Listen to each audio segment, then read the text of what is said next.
So hello guys, welcome to my channel. My name is Bhavish Agarwal. आज हम इस video में क्लास 9 की चैप्टर वन करेंगे, एक्सरसाइज 1.3। ये मैंने इंट्रोडक्शन आपको दे दिया है और एक्सरसाइज 1.1 की वीडियो दे दी है। 1.2 हो चुका है, तो इस वीडियो में हम क्वेश्चन में 1.3 के क्वेश्चन में 1 और 2 करेंगे। ठीक है, तो क्वेश्चन में 1 कह रहे हैं हमारा, write the following in decimal form and say what kind of decimal expansion each has. ठीक है, तो फर्स्ट है हमारा, फर्स्ट 36 अपॉन में 100। तो इसका क्या होगा, दो जीरो है तो 0.36। ठीक है, तो ये कैसे हुआ, टर्मिनेटिंग हुआ।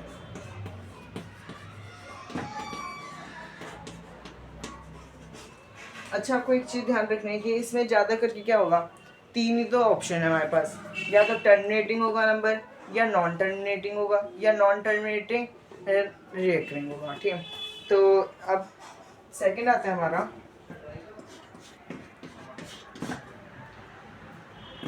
1/11। तो 1/11 कैसे होगा, एक मैं आपको सॉल्व कर देता हूँ।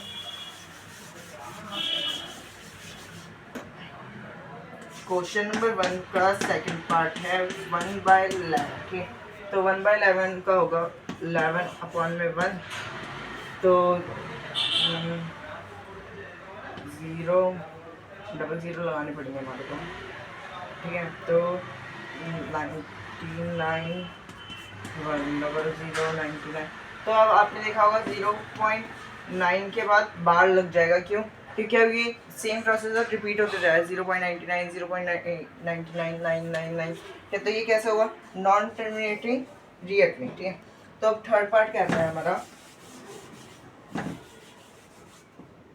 थर्ड आता है हमारा 1/8। ठीक है, तो 33 अपॉन में 8। ठीक है, तो अब अगर हम इसको सॉल्व करेंगे तो ये होगा हमारा 33, तो 8 1 8 8 4 32, 0 मतलब बना गया ना, तो पॉइंट लगाने के बाद 0। ठीक है, वो मैंने पहले लिख दिया, सॉरी। ठीक है, तो 8 1 8 2, फिर 8 2 16, ये 4, फिर 0, ये 4 आ गया ना, उसके बाद फिर 8 5 40। ठीक है, तो हमारा ये आंसर क्या हुआ, 4.125। क्यों? क्योंकि अब इसके आगे अब सॉल्व भी नहीं होगा, क्योंकि अब ये 0 आ गया ना, तो इसके आगे अब सॉल्व भी नहीं होगा। तो ये कैसे हुआ, हमारा नंबर 10 हुआ।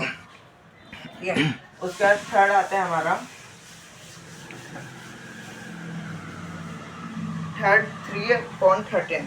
ये भी हमारा नॉन टर्मिनेटिंग है। ये फिफ्थ 2/11, ये भी हमारा टर्मिनेटिंग है, हमने सेकंड पार्ट किया था। 329 अपॉन में 400, तो 329 अपॉन में 400, तो 400 अपॉन में 329। ठीक है, तो 0 पॉइंट। तो अब 4 5 20 4 4 5 24 4 28 4 is 4 8 32 00। ठीक है, तो अब हमारे आ गए ये 9, फिर 0, फिर 4 2 800 100। ठीक है, तो 4 2 8 2 आ गया, तो 00, फिर एक और 0 4 5 20। ये तो आपने देखा होगा, हमारे 0 आ गया, फिर 0.8225। ठीक है, तो अब फर्स्ट था हमारा, फर्स्ट पार्ट का आंसर क्या था, टर्मिनेटिंग। सेकंड का नॉन टर्मिनेटिंग और रीअकरिंग। ठीक है, फिर first part, second part, third part आएगा, ये भी हमारा टर्मिनेटिंग था, हमने सॉल्व किया था। फोर्थ जो था हमारा नॉन टर्मिनेटिंग नॉन रीअकरिंग था, नॉन टर्मिनेटिंग रीअकरिंग। ठीक है, फिर फिफ्थ पार्ट जो था हमारा, फिफ्थ वो भी हमारा नॉन टर्मिनेटिंग रीअकरिंग। सिक्स जो था टर्मिनेटिंग, सिक्स कौन सा था, ये वाला। ठीक है, अब क्वेश्चन नंबर 2 देखते हैं। हमारा क्वेश्चन नंबर 2 हमारा 2 मिनट का है।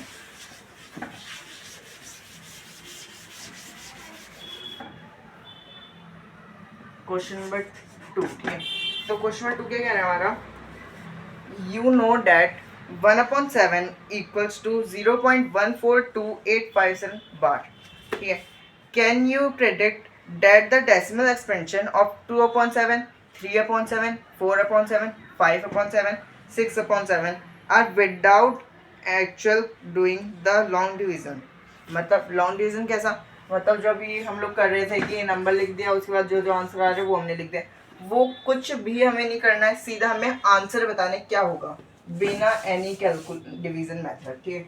तो क्वेश्चन नंबर 2 क्या है हमारा, 1/7 था, 1/7 की वैल्यू क्या दिखी हमें, 0.14287 बार, ठीक है। तो ये था।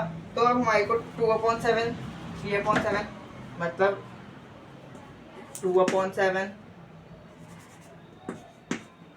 3/7, 4/7, 5/7 और 6/7। तो अब इसमें हम मल्टीप्लाई क्या करेंगे, 2 × 1/7। एक सेकेंड से हम इसको जो नंबर दे रखा है ना, हम इसको 2 से मल्टीप्लाई करेंगे, 3 से, 4 से, 5 से, 6 से, ठीक है। तो 2 × 0.14287, ठीक है। तो जो आंसर आएगा वो लिखना है। तो मैं आपको सेपरेट करके दिखाता हूँ। 2/7 जो था हमारा वो होगा 2 × 0.14287 बार, ठीक है। तो हमारा आंसर क्या आएगा, 7 2 14, 5 2 10 11, 8 2 16 17, 2 2 4 5, 4 2 8, 2 1 2.0, ठीक है।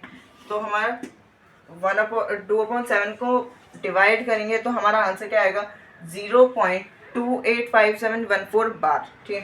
तो अगर ऐसे हम लोग 3/7 को करेंगे, 3/7 की वैल्यू क्या आएगी, 7, मैं आपको लिख के दे दे रहा हूँ। हमारे पास 3/7 है, 4/7, तो 3/7 की वैल्यू क्या आएगी, 7 3 are 21, 7 3 are 21, 5 3 15 16 17, 8 3 24 25, ठीक है। 3 2 6 7 8, 4 3 12, 3 1 3 4, 0.428571, ठीक है। तो अब 4/7 की क्या आएगी, 7 4 28, 5 4 20 21, 22 2 था ना हमारा, तो 22, 8 1 8 32 35 36, 4 2 8 9 10 11, 4 4 16 17, 4 1 4 5 0, 4/7 की वैल्यू क्या आएगी, 0.571628, ठीक है। ऐसे हमें 5/7, 6/7, अगर अब हमारे को क्वेश्चन देता 7/7, अगर हमारे को देता, सपोज अगर 7/7 देता, तो हमारा आंसर क्या होता, क्या अब हम 7/7 को इससे मल्टीप्लाई करेंगे, नहीं, क्यों, क्योंकि अगर 7/7 को डिवाइड करेंगे तो 1 ही आएगा।